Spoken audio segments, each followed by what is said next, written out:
আসসালামু আলাইকুম। আমার হাতে যে মোবাইলটি দেখতে পাচ্ছেন, এই মোবাইলটির সমস্যা হলো মোবাইলটিতে চার্জিং পোর্ট লাগালে চার্জ দেখায়, কিন্তু অনেকক্ষণ বা ঘন্টার পর ঘন্টা লাগিয়ে রাখলেও মোবাইলটা চার্জ হয় না, মানে চার্জ একটুও বাড়ে না। তো এমন সমস্যা যদি আপনাদের কাছে আসে, তাহলে কিভাবে মোবাইলটি ঠিক করবেন তা আজকের ভিডিওটি যদি আপনারা দেখেন, তাহলে আপনারা সম্পূর্ণ মোবাইলগুলো ঠিক করতে পারবেন। তো দেখতে পাচ্ছেন আমি এখানে চার্জিং পোর্ট লাগালাম এবং চার্জও দেখাচ্ছে, কিন্তু আমি যদি অনেকক্ষণ লাগিয়ে রাখি বা প্রায় 1 ঘন্টার মতো যদি লাগিয়ে রাখি, তাহলে একটু চার্জও ব্যাটারিতে জমে না। তার মানে এই সমস্যাটিকে আমরা বলে থাকি ফেক চার্জিং সমস্যা। মোবাইল সার্ভিসিং ভাষায় এই সমস্যাটিকে মেকানিকরা বলে থাকে ফেক চার্জিং সমস্যা, মানে চার্জ দেখাবে কিন্তু চার্জ একটুও জমাবে না। দেখতে পাচ্ছেন আমি 6 ফুটেও দেখাচ্ছি আপনাদেরকে। আমি 3 নাম্বার কানেকশনে লাগালাম, দেখতে পাচ্ছেন 0.00 এম্পিয়ার নিচ্ছে, তার মানে মোবাইলটা কোনো চার্জ নিচ্ছে না, কিন্তু এখানে দেখাচ্ছে যে চার্জ হচ্ছে। তো এখন আমি মোবাইলটা খুলে নিব, খুলে দেখব যে ব্যাটারি কানেক্টরে চার্জিং পোর্ট লাগানোর পরে কত ভোল্টেজ পাওয়া যায়। আপনাদেরকে আমি মেপেও দেখাইতেছি, আপনারা দেখতে থাকেন ভিডিওটি। একটি মোবাইল ব্যাটারিতে চার্জ জমা হওয়ার জন্য ব্যাটারি কানেক্টরে ভোল্টেজ প্রয়োজন 3.7 থেকে 4.2। তো দেখেন আমি ভোল্টেজটা মাপতেছি, এখানে আমি ভোল্টেজ পাচ্ছি 1.27। তার মানে 1.27 যদি ব্যাটারি কানেক্টরের পজিটিভ লাইনে চার্জিং আইসি থেকে ভোল্টেজ দেওয়া হয়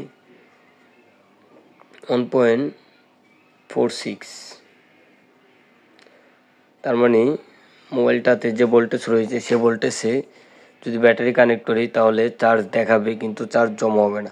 তো এই সমস্যাটি কিভাবে সমাধান করি আপনারা যদি ভিডিওটি সম্পূর্ণ দেখেন তাহলে বুঝতে পারবেন। এই সমস্যাগুলো হয় মূলত চার্জিং আইসি থেকে।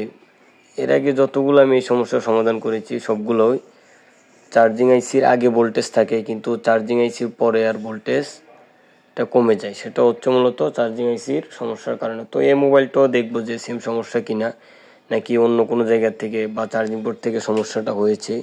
তো সেটা স্টেপ বাই স্টেপ মাপলেই আপনারা বুঝতে পারবেন। আমিও এই মোবাইলটা স্টেপ বাই স্টেপ মেপে কোন জায়গা থেকে সমস্যা হয়েছে তার বিস্তারিত আলোচনা করব এবং সমস্যাটার সমাধান করে দেখাবো এই ভিডিওতে।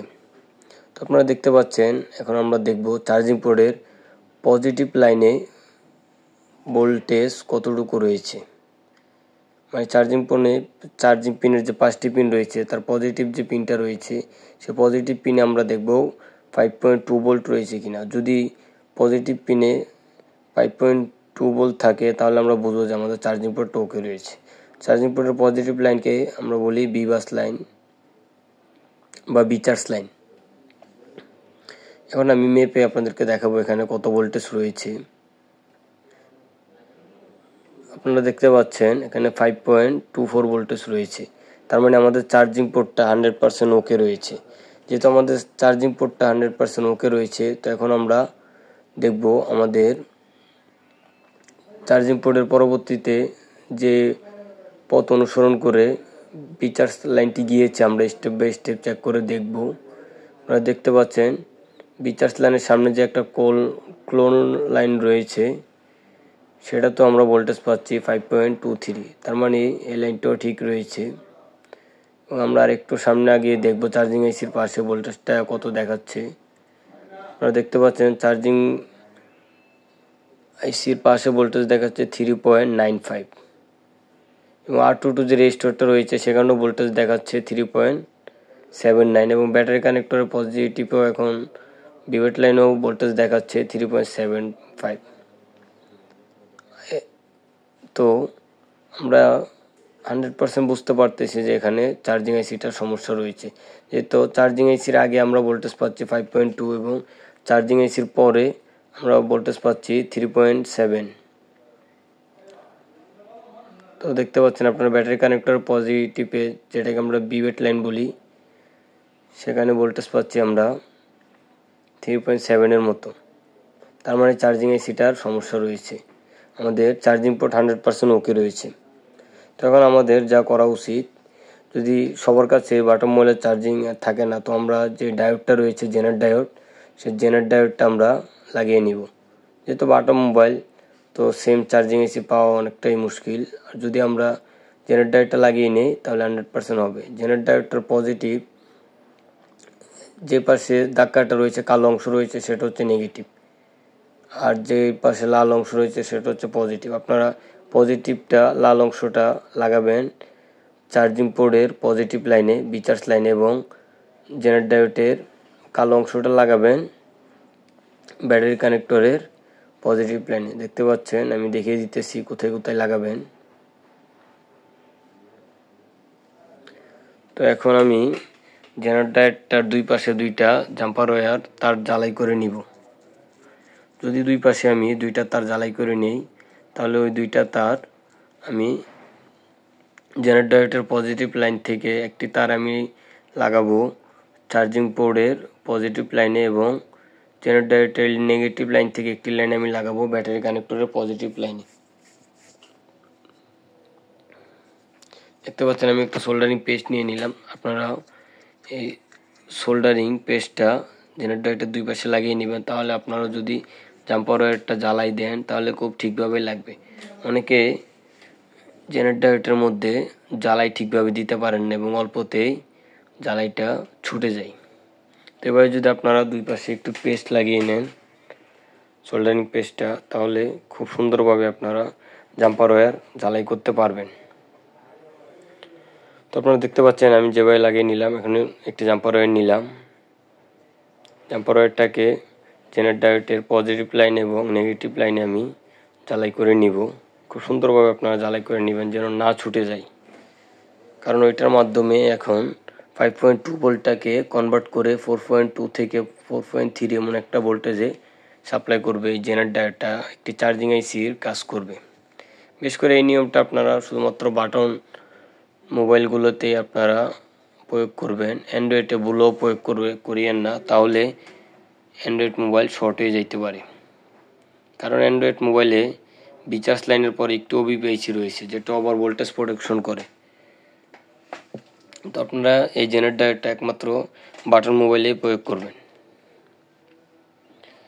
তো আপনারা দেখতে পাচ্ছেন আমি আর একটু সোল্ডারিং পেস্ট নিয়ে ব্যাটারি কানেক্টর পজিটিভ লাইন বিভেট লাইন, ব্যাটারি কানেক্টর পজিটিভ যে লাইনটা রয়েছে সেটাকে বিভেট লাইন বলে, সেই লাইনটা একটু জ্বালাই করে নিব। দেখতে পাচ্ছেন আমি সেই লাইনটা একটু জ্বালাই করে নিব এবং চার্জিং পোর্টের সামনে যে একটি ক্লোন লাইন রয়েছে যেখানে আমরা 5.24 ভোল্টেজ পেয়েছিলাম সেই লাইনটাও আমি জ্বালাই করে নিতেছি। আপনারা দেখতে থাকেন ভিডিওটি, তাহলে আপনারা সম্পূর্ণ বুঝতে পারবেন। আপনারা ভিডিওটি স্কিপ করিয়েন না, তাহলে বুঝতে পারবেন না যে আমি কোন জায়গায় কোন লাইনটা জ্বালাই দিয়েছি। এখন আমি যে জেনারেটরটা রয়েছে তার পজিটিভ প্রান্ত হলো লাল প্রান্তটা। পজিটিভ প্রান্ত আমি চার্জিং পোর্টের পজিটিভ লাইনের যে ক্লোনটা রয়েছে যেখানে আমরা 5.2 ভোল্ট পেয়েছিলাম সেখানে জ্বালাই করে দিতেছি, এবং জেনারেটরের যে কালো অংশটা দাগ অংশ নেগেটিভটা সেটা ব্যাটারি কানেক্টরের পজিটিভ লাইনে জ্বালাই করে দিতেছি। আপনারা দেখতে থাকেন।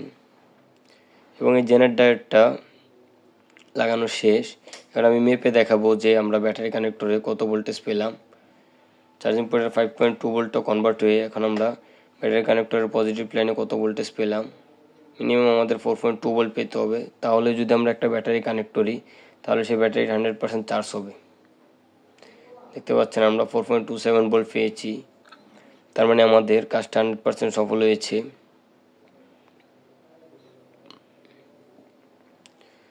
দেখতে পাচ্ছেন আপনারা আমরা 4.34 ভোল্টেজ পেয়েছি, তার মানে এখন যদি আমরা এখানে ব্যাটারি কানেক্ট করি তাহলে 100% ব্যাটারিতে চার্জ জমা হবে। তো এখন আমি জেনারেটরটার মধ্যে একটু ট্যাপ পেঁচিয়ে নিব যেন অন্যান্য গ্রাউন্ডের সাথে লেগে শর্ট না হয়ে যায়। আপনারাও ঠিক এভাবে ট্যাপ পেঁচিয়ে সুন্দরভাবে ট্যাপ পেঁচিয়ে নেবেন।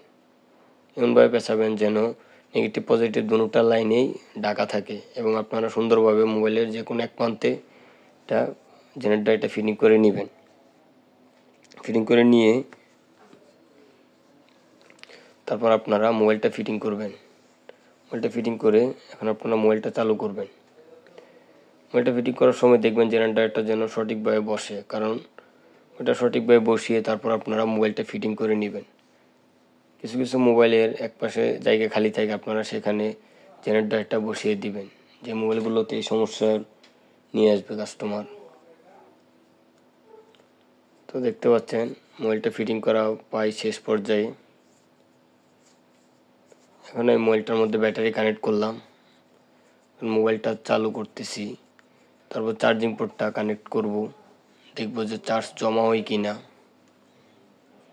আশা করি 100% জমা হবে, যেহেতু ব্যাটারি কানেক্টরের পজিটিভ লাইন মানে বিভেট লাইন আমরা 4.2 ভোল্টের উপরে পেয়েছি। এখন যদি চার্জিং পোর্ট কানেক্ট করি তাহলে 100% একটি ব্যাটারিতে চার্জ জমা হওয়ার কথা।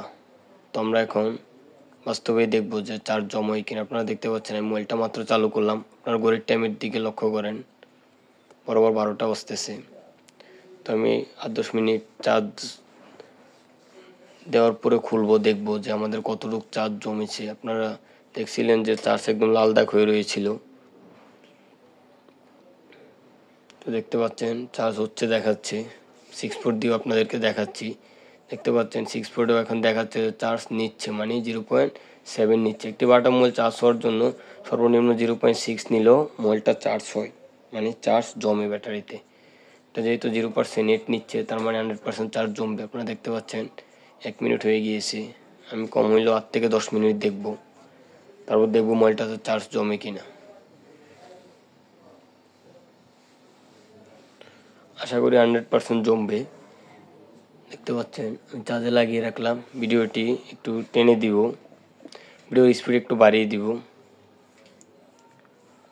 ভিডিওর স্পিডটা যদি বাড়িয়ে দিই তাহলে 8-10 মিনিট চলে যাওয়ার পরে দেখতে পারবেন আপনারা যে চার্জ জমছে কি জমে নাই। আশা করি 100% জমবে, কারণ এমন সমস্যা আগে আমি আরও অনেক সমাধান করেছি। দেখতে পাচ্ছেন আমি মোবাইলটা এখনও চার্জে লাগিয়ে রাখলাম,